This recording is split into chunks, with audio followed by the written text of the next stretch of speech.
Carvus Telegram kanaliga obuna bo'ling. Havola kommentariyada. Men bu kichkina bitta chang dunyosida paydo bo'ldim, lekin har kuni 3 ta tasodifiy blok qatlami uning ostiga qo'shilib boradi. Va bu tuproq bloklari lava, olmos yoki tuzoqlar bo'lishi mumkin. Va oxirgi 100-kunda end portali paydo bo'ladi. Ushbu videodagi g'oya uchun Cookie Godga rahmat. Men bu yerda qanday qilib omon qolish mumkinligini bilmayman. Keling bu daraxtni kesishdan boshlaymiz va bir nechta asboblar yasaymiz. Va ko'rinishidan biz ikkita qishloqqa va bir to'da hayvonlar bilan boshladik. Bu juda yaxshi, chunki bizga ovqat kerak. Lekin men aqlli bo'laman va hozircha faqat ovqat uchun urug'larni ekaman.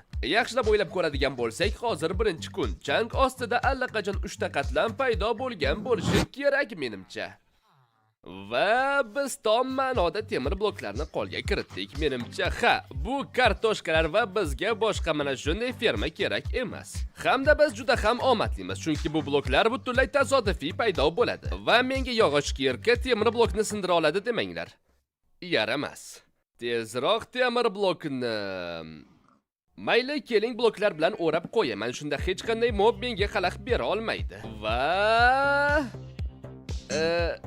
demak, bizda tosh kirka paydo bo'lmaguncha kutishimizga to'g'ri keladi. Xo'p, hech bo'lmasa barcha kartoshkalarni ovqat uchun yig'ib olaman. Lyuk yasayman va undan foydalanib pastga egilib, mana shunday qilib kartoshkalarni yig'ishni boshlayman. Men sizlarga bir narsani aytishim kerak albatta. Kimdir bu dunyoni sozlab, bu challenge-ni bajarish mumkin qilib qo'yish kerak edi. Va bu odam mening do'stim Caleb edi va u menga dunyoni yuborganida tuzoqlar qo'shgan bo'lishi mumkinligini aytgan. Va bu albatta ajoyib. Yo'q.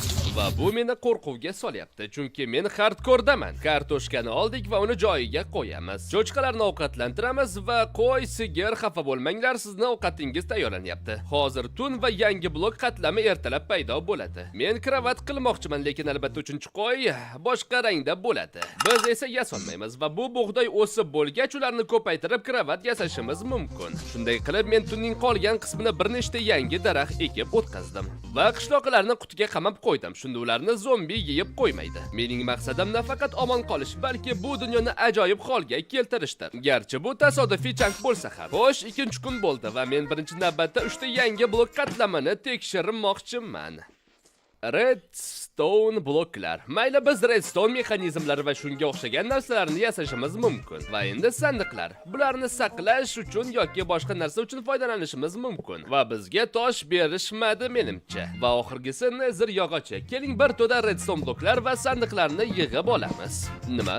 Men sandiqdan nimadir oldim. Qorong'i eman yog'ochi, tripwire, echki shoxi. Menimcha ba'zi sandiqlar tabiiy paydo bo'ladigan sandiq bo'lishi mumkin, xuddi pillager outpostdagi kabi. Xo'sh, yana narsalar: arbalet, bug'doy, ip va bo'ldi. Ko'proq sandiqlarni sindiramiz. Ichida tosh yoki temir yoki oltin bormikan? Bizga yaxshiroq kirka kerak temir bloklarni sindirish uchun. Tushdi menimcha. Temir bor ekan, 4 ta bo'lak temir. Yo'q, to'xtang. Bu 4 ta temir bo'lak bilan biz temir kirka yasaymiz va undan foydalanib va nihoyat temir bloklarni olishimiz mumkin. Va vaqtni yo'qotmasdan yangi qurol-yarog' va asboblarni yasaymiz. Ajoyib, va shu bilan qalqonni ham yasashimiz mumkin. Kel, seni tuzoqlaringdan o'lmayman. Keling pastga qaytib qolgan sandiqlarni qasib olamiz. Ko'rinishidan ba'zi sandiqlar tabiiy paydo bo'lgan pillager outpost sandiqlari ekan. Bizda juda ham ko'p arbalet, kartoshka, sabzi, bug'doy, qorong'i eman yog'ochlari, ip va boshqa narsalar ham bor. Xo'sh, buni olib ishlatib olamiz va bu bizga juda ham ko'p turli narsalarni qilish imkonini beradi. Endi sigirlarimizni va qo'ylarimizni boqishimiz mumkin va endi kravatimizni ham yasaymiz. Va omborimizni ham biroz kattalashtirib qo'ydim. Va 3-kunni yangi blok qatlamini tekshirishdan oldin bu hayvonlar juda ham jonimga tegishini boshladi. Keling, ular uchun yaxshilab panjara yasab, ularni mana shu joyga ko'chiramiz. Qani, hamma kiramiz, san ham kir. Negadir bolalar bizda bitta qo'y yetishmayapti. Menimcha daraxt o'sganda qo'y bo'g'ilib o'lib qolgan. Xo'sh, birinchi go'shtimizni yeb olamiz. Yaxshiyamki qo'ylarni shundan oldin ko'paytirib qo'yganman. Xo'sh, birinchi 2 kunda omadimiz keldi. Umid qilamanki 3-chisi ham shunday bo'ladi. Bilasizmi nima yaxshi to'xtang, bu yog'och emas, bu kitob javoni ekan. Bu aslida juda ham yaxshi, chunki sehrgarlik stoli uchun foydalanishimiz mumkin. To'xtang, bu blok nima? Men o'ylagan o'sha qadimiy shaharda sindirib bo'lmaydigan blokmi? Nima, bu hazilmi? Yo'q, hammasi yaxshi sinayapti. Men uni aylanib o'tamizmi deb o'ylagandim. O, yaxshi sindi va keyingi blok bu mis va oxirgisi. Barcha shoxlar va arbaletlarni tepaga ko'chiramiz, chunki bizda endi ko'p saqlash joyi bor. Va bittasini o'zimga qoldiraman. 25 ta o'qi bilan zombi yoki kriper bo'lsa o'ldiraman. Kartoshka beramiz, kelajakda sizlar go'sht bo'lasizlar. Va ekin fermamizni biroz kengaytiramiz, chunki hozir juda ham sekin o'syapti va buni sababi suv bo'lmasligidadir. Uxlab bo'ldik va 4-kun uchun keyingi qatlamni tekshirishimiz ham mumkin. Lekin avval mana shu blokni qazishga 2 daqiqani sarflashim kerak. Va bular qo'ziqorin bloklari. Mening boltam eng noqulay paytda sinib qoldi-da. Va bizda endi suv ham bor. Va men boyagina ekinlarimga suv kerakligini aytib turgandim. Xo'sh, yangi boltani yasaymiz va chelaklarni ham. Xo'p, endi ancha tezroq o'sadi degan umiddaman. Keling, bu yerda cheksiz suv manbayini yasaymiz. Shunda biz pastga tushib yurmasligimiz kerak bo'ladi. Keyingi qatlam end shahar turidagi blok ekan. Men aldamayman. Biz o'ylaganimdan ancha tez rivojlanyapmiz. Bizda qurol-yarog', asboblar, ferma ham bor. Daraxtlar o'sibdi. Shuning uchun hammasini kesib, yarim bloklarni yasayman va ulardan daraxtlarni o'stirish uchun kichik orolni yasashni boshlayman. Chunki biz bitta chankda bunday narsani yasay olmaymiz. Xo'sh, men nima qildim? Bu umuman daraxtlarga yetarli emas. Mayli, bunga faqat 3 tasi sig'ar ekan. Biroz katta qilamiz. Xo'sh, katta chiqmadi, chunki bizda resurslar tugab qoldi. Va menda yarim bloklar ham tugab qoldi. Lekin baribir 3 tasini ham ekdim. Panjarani qo'yamiz, chunki yiqilishim ham mumkin. Xo'sh, bu menga nimadirni eslatyapti. Yo'q, men buni qayta qilmayman. Keling, 5-kunning bloklarini tekshiramiz. Bu suvni biroz qisman olib tashlaymiz. Bu sizlar uchun lifehack. Va bu tosh g'ishtlar kerak bo'ladi. Xo'sh, bu mehmonlari bilan ekan. To'xtanglar, bu cheshuynetsalar ko'payib ketishi ham mumkin. Xo'sh, qilichimizni olamiz. To'xtanglar, men ura olmayapman. Yo'q, to'xtanglar, ko'paymanglar. To'xtanglar. Yo'q, bu yomon chiqib ketamiz. Tezroq. Xo'sh, men o'lib ketishim ham mumkin edi. 1 daqiqa, hozir qalqonimni olib kelaman. Ko'zlarimdan to'xtay, mayli.